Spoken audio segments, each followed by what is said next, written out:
everyone who calls on the name of the Lord will be saved. Let us now and always give him thanks and praise. Good morning, sisters and brothers. Thank you for being here today. Today is an email from Thursday, February 19th, 2004, 4:09 in the morning. It's titled simply J.C. Penney. And I'm going to read it as it was in 2004, and none of the information I read is verified. Growing up in the 1960s, J.C. Penney department stores were a big part of my mother's life. Before school every year, when going through elementary school, my mother would buy us shoes at J.C. Penney because it was one of few stores that offered what was called a revolving charge account, which now would be called a store credit card. So my mother would buy us all shoes and put them on J.C. Penney charge account. So it was always a big part of our lives growing up when our mother would take us there. J.C. Penney was well advanced in years before he fully committed his life to Jesus Christ. A good, honest man, in his early years he was primarily interested in becoming a success. His ambition was to one day be worth $100,000. When he reached that goal, he felt temporary satisfaction, but soon set his sights on being worth $1 million.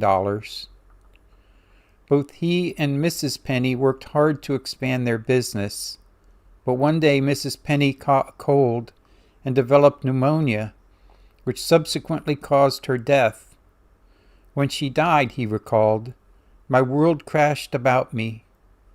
To build a business, to make a success in the eyes of men, to accumulate money, what was the purpose of life?" Before long, Penney was ruined financially. It was at that point that he turned to God. He said, "When I was brought to humility and the knowledge of dependence on God, sincerely and earnestly seeking God's aid, it was forthcoming, and a light illumined my being. I cannot otherwise describe it than to say that it changed me as a man." Even in the midst of death, Jesus gives meaning and purpose to life. He brings calm to the storm and rest to the soul.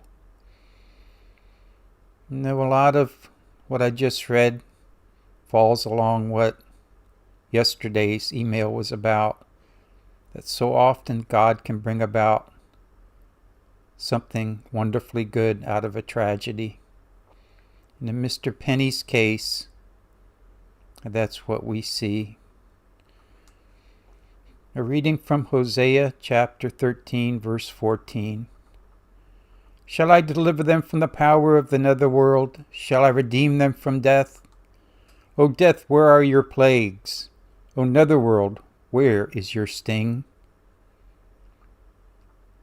St. Paul refers to this verse in Hosea in 1 Corinthians chapter 15, and that the final victory of life over death was won for us at the resurrection of Jesus Christ, and that our resurrection of the body will be on the last day.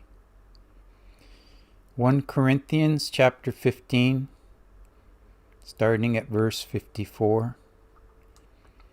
"When this perishable body puts on imperishability, and this mortal body puts on immortality, then will the words that are written be fulfilled. Death has swallowed up in victory. Where, O death, is your victory?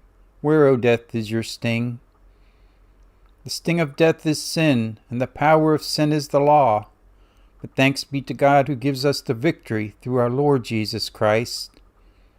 Therefore, my beloved brethren, stand firm and immovable, devoting yourselves completely to the work of the Lord, knowing that in the Lord your labor is not in vain." Together this day, being Sunday, we celebrate the resurrection of Jesus Christ. and eventually our own resurrection. Let every Sunday be a little Easter day, that we feel the joy of Easter in our hearts, the resurrection of Jesus Christ. The vital victory for us over death has been won by Jesus through his passion, death, and resurrection. Thank you for your most precious time. May God bless you and keep you. May he bring you peace. May there be peace on earth, and with God's blessing, may we meet again tomorrow.